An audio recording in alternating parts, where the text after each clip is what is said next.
Hi everyone, I'm Michael Manrique and I'm one of the Habit Guys. We teach realtors prospecting habits so they finally become top producing agents. And welcome to the Realtor Habits Podcast, where agents don't need more stuff, they need better habits. I will let you know this episode is brought to you by our Habit Guys Facebook group. We all want to prospect consistently and be more organized. Well, to do that, you need to think, do, and act like a top producer. Watch us prospect live and teach you every week for free in our Facebook group how to get more listings, right? Expireds, FSBO listings, how to connect with your sphere, learn what to say over the phone to not sound salesy, and instead make friends. All you have to do is visit us at habitguys.com/Facebook. Again, that's www.habitguys.com/Facebook, and learn all the skills top producers use in their day-to-day business. If you know anyone that can gain value from this podcast, please do us a huge favor and share it with them. We're here to help as many realtors as possible, and we appreciate your help to do so. All right, let's get into today's episode. Today's episode is called NAR Settlement, What to Do Now. That's right. So last week or the week before last, there was a settlement where NAR came to agreement based on a lawsuit, based on buyer's commissions and yada, yada, yada. Right. And what's really important about this whole situation is it has the industry up in arms, worried, right, because of how the commission structure could be impacted. And it's important to note that agents are worried about their business, but for, I would say most agents, you're basically missing the forest for the trees, right?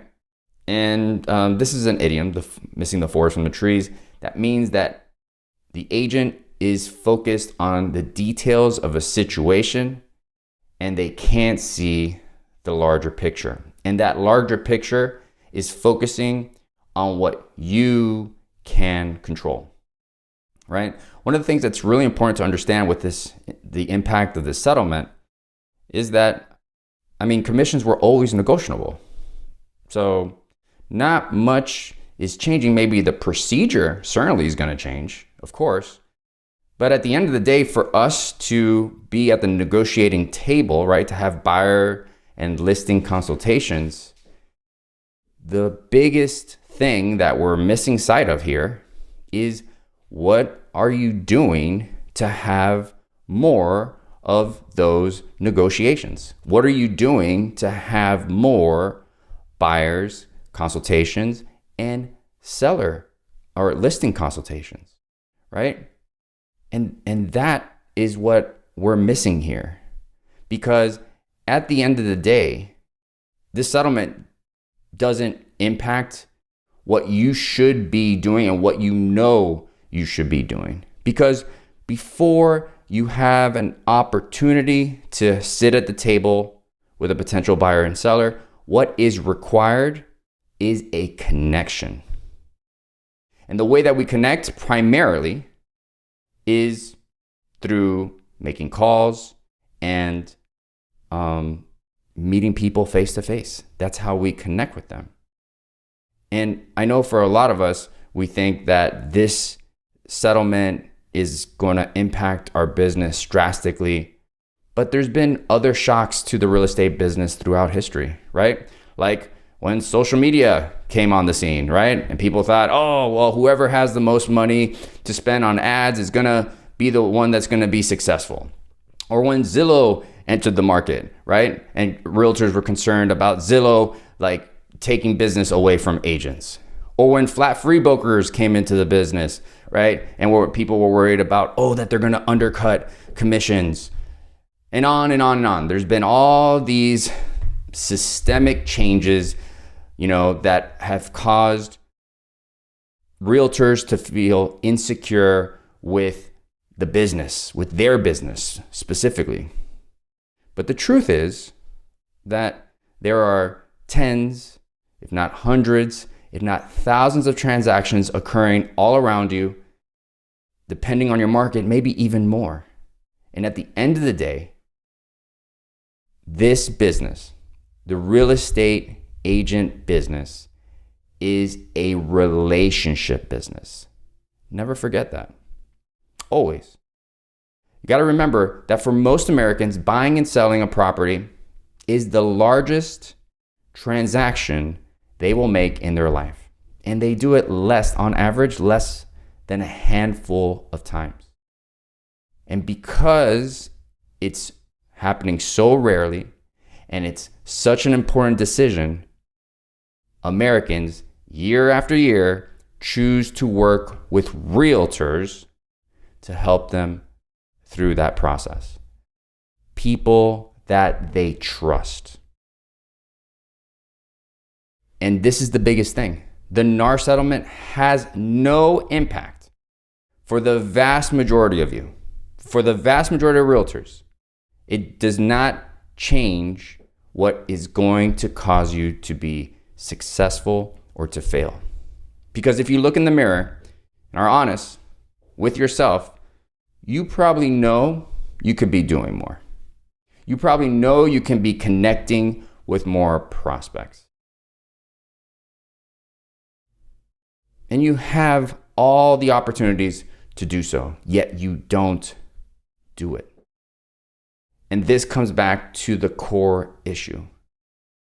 It's understanding that for us to be successful, we, number one, have to identify what is it that we want.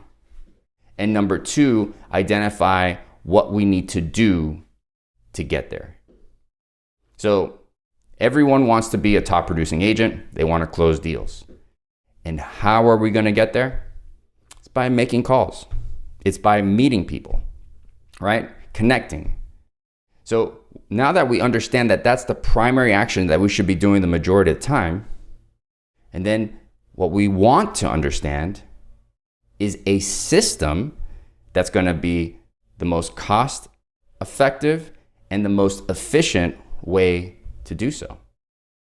And that is where creating a habit of calling, of connecting, is so critical to your business. It's really everything that matters in your business. So for those of you that are worried about this NAR settlement and you are prospecting consistently, your concerns will be addressed in time as the details come out. There'll be new scripts, new procedures, and things will probably be relatively the same. But for those of you that weren't prospecting consistently, that know you could be doing more, what's going to happen is that this is just another limiting belief that you just added to your plate. Not only are you concerned about worrying about the right time to call people, or maybe doing research or reading this book or watching this video before you make a call, but now, oh my goodness, now there's a settlement. Now I have to focus only on listings, right? You're narrowing and making more or giving yourself more reasons not to put your attention on the thing that matters most, which is making a call at the end of the day. So if you need help with understanding a system that's going to provide you consistent results based on your actions, right now we have a few coaching spots open. We'd like to offer a free coaching consultation where we dissect your business and help you understand what you need to do better to grow your business, to take consistent action in a direction that ultimately is going to lead to what you want. So to get more information and schedule that free consultation, go to habitguys.com/call. Again, that's www.habitguys.com/call. Remember, at the end of the day, before we can negotiate with anyone, we have to connect with them. And if you're not connecting with enough people, we're focusing on the wrong problem.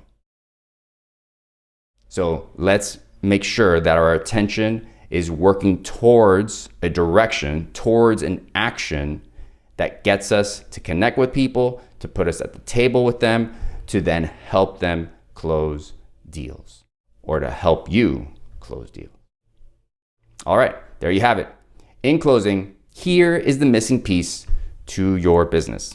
It's accepting that when you know better, you do not necessarily do better. You do better when you change your habits. Let us help.